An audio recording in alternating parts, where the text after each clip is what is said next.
They told me I didn't really do much anymore, said it gently, like a fact everyone already understood. They were going on a long trip, beaches, photos, freedom, and I was asked to stay behind, watch the kids, keep the house running, hold everything together while they lived. I said yes, the way women my age are trained to say yes. With a smile, with silence. But what no one noticed was the moment something in me shifted. Not loudly, not angrily, just finally.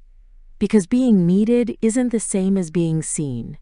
And love, when it's taken for granted long enough, starts to feel like disappearance. A few days later, while they were settling into hotel beds, I was standing somewhere unexpected, alone, steady, and very clear about one thing. I wasn't leaving to make a point. I wasn't leaving to hurt anyone. I was leaving because I had forgotten what it felt like to belong to my own life. And once you remember that, there's no going back to being the one who just watches the house. So let me tell you how it actually began. It started quietly one afternoon in the kitchen. They said it so casually, I almost missed how much it mattered. We were standing in the kitchen, early afternoon light spilling across the counter, the kind of light that makes dust look softer than it is. My daughter-in-law was scrolling on her phone, thumb moving fast, already halfway somewhere else. My son stood by the fridge, nodding along like this was all settled business. "You don't really do much these days," she said, not unkindly. Not loudly either, just factual, the way people sound when they think something is obvious. "So while we're gone, you can stay here with the kids." I remember smiling. I always smile first. It buys time. It keeps things smooth. "Of course," I said. "How long will you be away?" She didn't look up. 3 weeks, maybe 4, depends. That should have been the moment I said something. Anything. But at my age, you learn which moments are allowed to stretch, and which ones people expect you to swallow. This was one of the swallowing ones.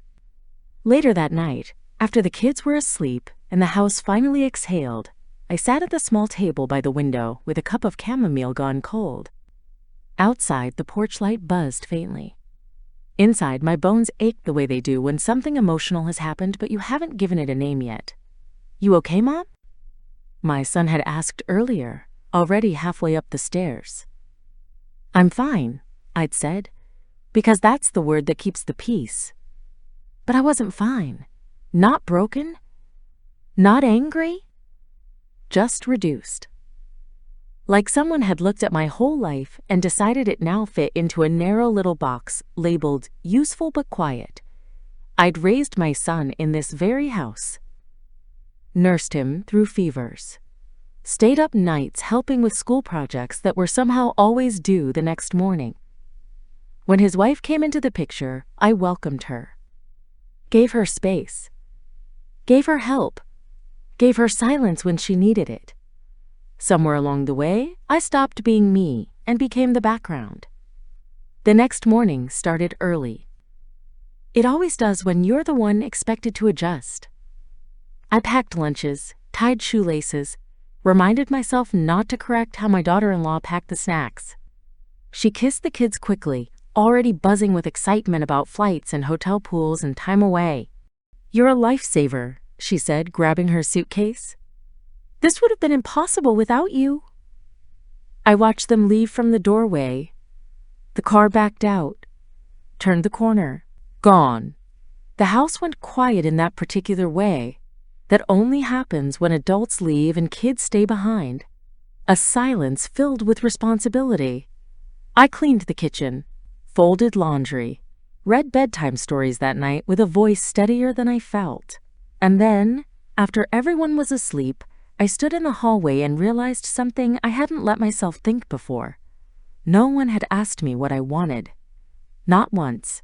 I stood there a long time, hand resting on the wall for balance, listening to the soft rhythm of children breathing. I loved them. That wasn't the question. The question was when my life had become something other people scheduled around their plans.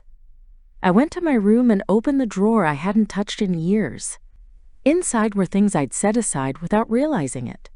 My old passport, a scarf from a trip long ago, a small notebook with empty pages. I sat on the bed and held the passport in my hands.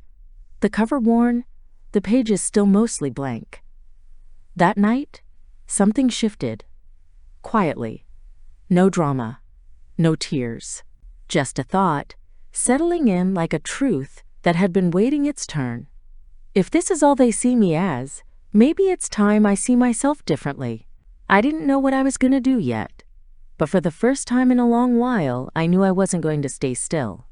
The day settled into a rhythm that wasn't mine, but I moved through it like I always had, quietly, efficiently, without complaint. Breakfast at 7. School drop-offs by 8.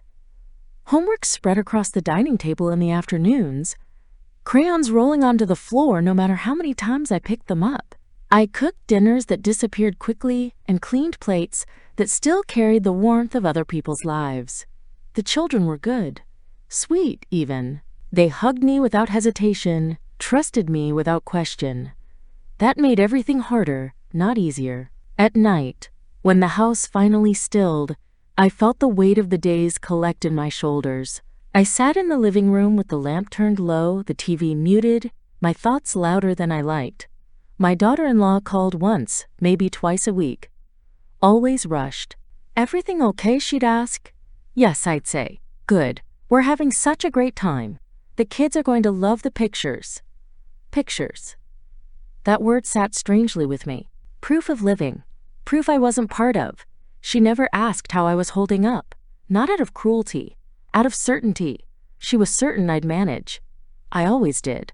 One afternoon, while the kids were at school, I found myself standing in the grocery store aisle longer than necessary, staring at the travel-sized toiletries locked behind glass. Tiny bottles of shampoo. Toothpaste meant for carry-ons. I laughed softly at myself and moved on. At home, I opened my laptop for the first time in months. The screen glowed bright in the dim room, asking me what I wanted to search for. I typed places to go alone after 60 and immediately felt foolish. Then I didn't delete it. Article after article popped up. Women traveling solo, learning languages late in life, starting fresh in quiet ways that didn't ask permission. None of it looked reckless. It looked peaceful. I closed the laptop and made tea. That night, while folding the kids' clothes, I found a small drawing tucked into a pocket. Stick figures holding hands under a crooked sun. Grandma! Written carefully beneath one of them. I sat on the edge of the bed and held it to my chest longer than necessary. Love had never been the issue. Being taken for granted was. The next day, I went into my room and pulled out the notebook. The first page was blank, waiting in that patient way paper does. I wrote one line. What would I do if no one needed me for a while? I didn't answer it. Not yet. A few days later, my daughter-in-law called, irritation leaking through her cheerful tone. The kids, school called about a form. Can you handle it? Yes. And the neighbor said the package was delivered. Make sure no one steals it. Yes. There was a pause. Then, almost as an afterthought, oh, and we might extend the trip. Something in me tightened. Not snapped, just set. After I hung up, I stood at the kitchen sink, water running too long over my hands. I looked around the house. The same walls, the same responsibilities, the same assumption that I would be here, always. I walked back to my room and took out the passport again. This time, I opened it. That evening, after the kids were asleep, I sat at the desk and turned on the lamp. I didn't overthink it. I didn't make a speech to myself. I just began to plan. Quietly, carefully, like someone who had learned that not all decisions need witnesses. I wasn't running away. I was moving towards something I'd postponed long enough. And for the first time since they'd left, I went to bed with a feeling I hadn't felt in years. Anticipation. I didn't tell anyone what I was thinking. Not the kids, not my neighbor, not even myself, not out loud. I carried the idea carefully, the way you carry something fragile through a crowded room. During the day I was still grandma, lunches packed, spelling words practiced, knees kissed when they scraped against the driveway. On the surface, nothing changed. Inside, everything was rearranging itself. At night, after the house settled, I returned to the desk. I didn't search for adventure, I searched for quiet. Places where no one would expect me to perform, to explain, to fill space. I made lists I never showed anyone. Comfortable shoes, medication refills, a light coat. I crossed things out. Added them back. The act of planning felt almost intimate, like a conversation with a version of myself I hadn't spoken to in years. One evening, my son called. His voice sounded far away, layered with airport noise. "You're holding up okay?" he asked. "I am," I said. There was relief in his exhale. Not concern, relief. I understood then that my stability made everything else possible for them. My quiet was their freedom. "Thanks again for stepping in," he added.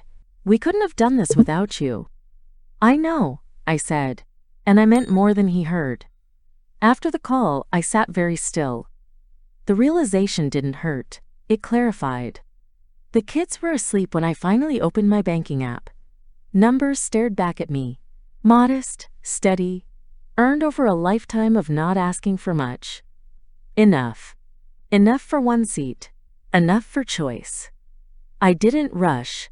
I read cancellation policies. Checked dates that worked for me.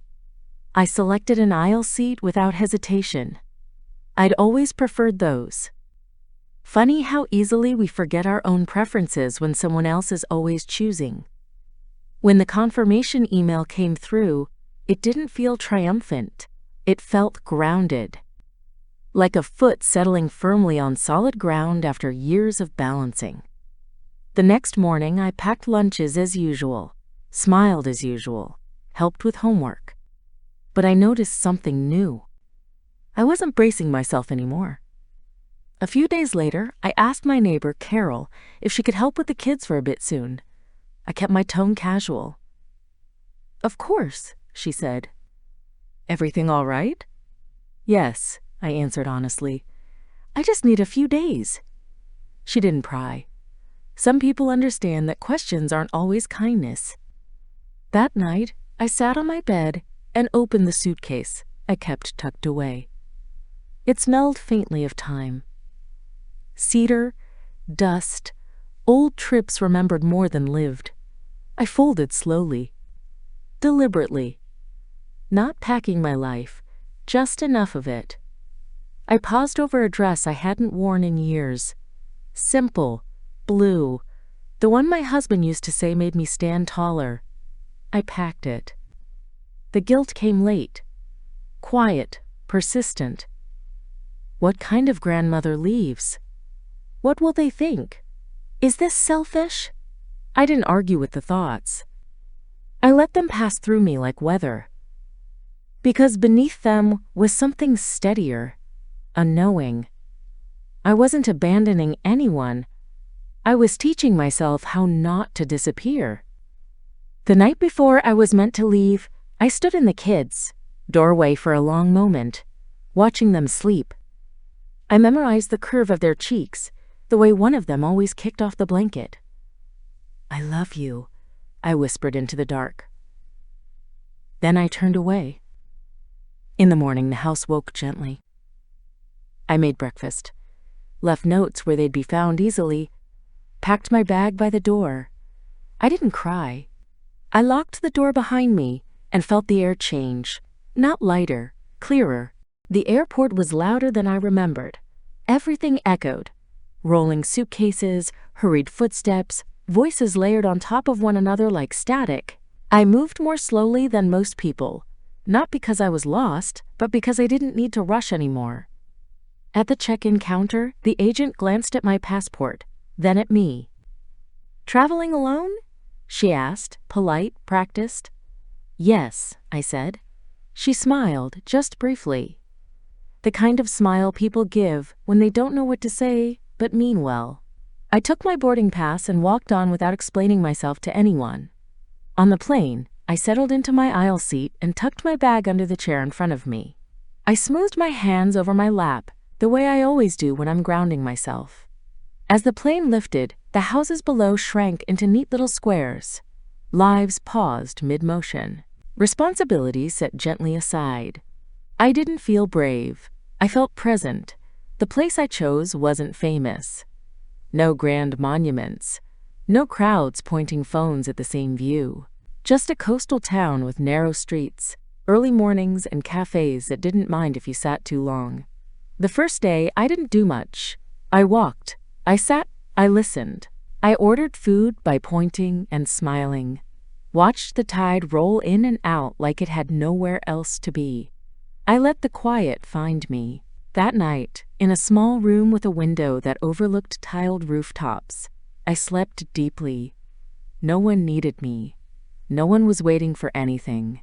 The next morning, I woke before the sun and sat at the edge of the bed, surprised by the absence of tension in my chest. I put on the blue dress and my scarf. Not for anyone else. Just because I wanted to feel like myself again. I wandered into town and found a bakery. The woman behind the counter greeted me like I belonged there. No questions. No expectations. I sat at a table outside and drank coffee slowly. I noticed things I'd forgotten to notice. The way light changed as the morning stretched on, the sound of conversation without urgency, the luxury of time passing without being managed.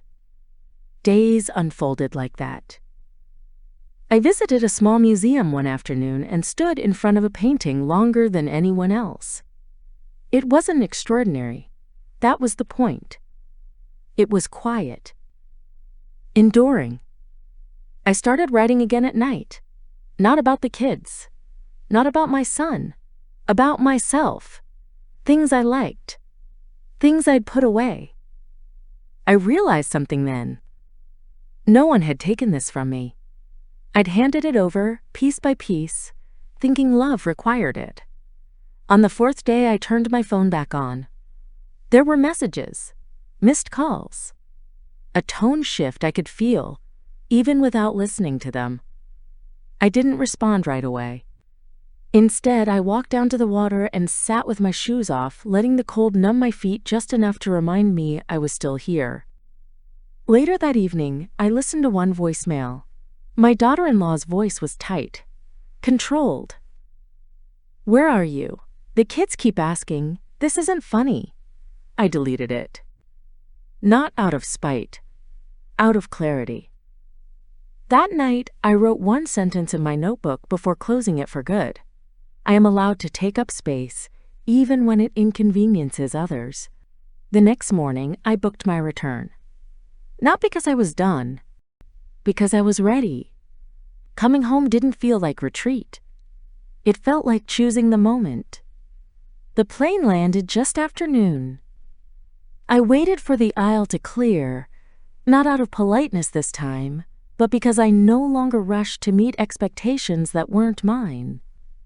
I stepped out into the terminal with my bag in hand, steady, unhurried. No one was there to pick me up. I hadn't told anyone my return time. The drive home was quiet, the kind of quiet that lets you hear your own thoughts without flinching. When I pulled into the driveway, the house looked the same. Blinds half drawn, garden slightly overgrown, porch light still flickering when it shouldn't. I unlocked the door and stepped inside. The air was stale, but familiar. Carol had done her best. The kids' shoes were piled near the door, evidence of hurried mornings and small chaos. I set my suitcase down and didn't open it right away. Instead, I made tea. Some rituals are worth keeping. I just sat down at the kitchen table when my phone buzzed. "Are you home?" "My son." "Yes." The reply came quickly. "We're on our way." I didn't prepare a speech. I didn't rehearse what I'd say. I trusted that the words would come when they needed to. They arrived together. My son first, shoulders tight. My daughter-in-law a step behind, arms crossed, eyes scanning the room like she was measuring damage. The kids ran to me, wrapping their arms around my legs. I bent down and held them close, breathing them in. "I missed you," one of them said. "I know," I replied softly. "I missed you too." When they finally went to the living room, my son cleared his throat. "Mom," he began, "we were worried. You didn't tell us." "I wasn't asking," I said. My voice surprised even me. "Calm. Even." My daughter-in-law spoke next, words sharp around the edges. "You left us in a difficult position." I nodded. "I imagine I did." She blinked, thrown off by the lack of defense. "I've always been here when you needed me," I continued, "and I will be again. But I won't be assumed anymore." Silence settled between us. Not heavy, just honest. "I'm not just someone who fills gaps," I said. "I'm allowed a life that isn't scheduled around yours." My son looked down at the table, then back at me. "I didn't realize," he said quietly. "I know," I answered. And I meant it. There were no raised voices, no apologies offered neatly wrapped with excuses, just understanding beginning where assumption had lived before. After a while, my daughter-in-law nodded once. "We should have asked," she said. "Yes," I replied. "You should have." They didn't stay long. The kids hugged me again before leaving, asking when I'd read to them next. "Soon," I said, and I meant that too. After the door closed, the house felt different. Not empty, balanced. That night, I unpacked slowly, placed the blue dress back in the closet, not as something saved, but as something worn. I stood by the window and watched the streetlights come on, one by one. I hadn't made a scene. I hadn't demanded anything. I'd simply stopped disappearing. Life didn't change all at once after that. That's something stories don't tell you often enough. There was no dramatic shift, no sudden reverence, no apologies delivered with tears and perfect timing. What changed was quieter and more durable. The next time my son asked for help, it sounded different. "Would you like to stay with the kids for a few days?" he asked, careful with the words. "If it works for you." I looked at my calendar before answering, not because I was busy, but because my time finally felt like something worth checking. "Yes," I said, "that works." And it did. Other times I said no. The world didn't end. The kids still came over. We baked cookies, read stories, built puzzles on rainy afternoons. I was still grandma, just no longer invisible. My daughter-in-law adjusted in her own way. She didn't become softer overnight, but she became more aware. Awareness, I've learned, is its own kind of respect. One afternoon, she watched me put on my coat. "Going somewhere?" she asked. "Yes," I said. "I have plans," she nodded. No follow-up, no assumption. That was new. I started traveling again, small trips, nearby places, not to prove anything, just because I could. I kept the notebook in my bag now, not hidden away. I wrote about cafes and people I met briefly, about how different it feels to be somewhere without needing to be needed. The kids asked questions. "Why do you go places by yourself?" I smiled. "So I remember who I am." They accepted that easily. Children usually do. One evening, my granddaughter brought me a drawing. Me, standing with a suitcase, smiling. "You look happy," she said. "I am," I replied. And it was true. Some mornings I still make tea and sit by the window. Some habits anchor us. Others we learn to loosen. I think often about that first afternoon in the kitchen. How easily I'd agreed to stay behind. How quietly I'd been placed. I don't blame them. They didn't think I needed anything anymore. They were wrong. I did. Not grand gestures, not permission, just space. These days, I take it. They once said I didn't do much.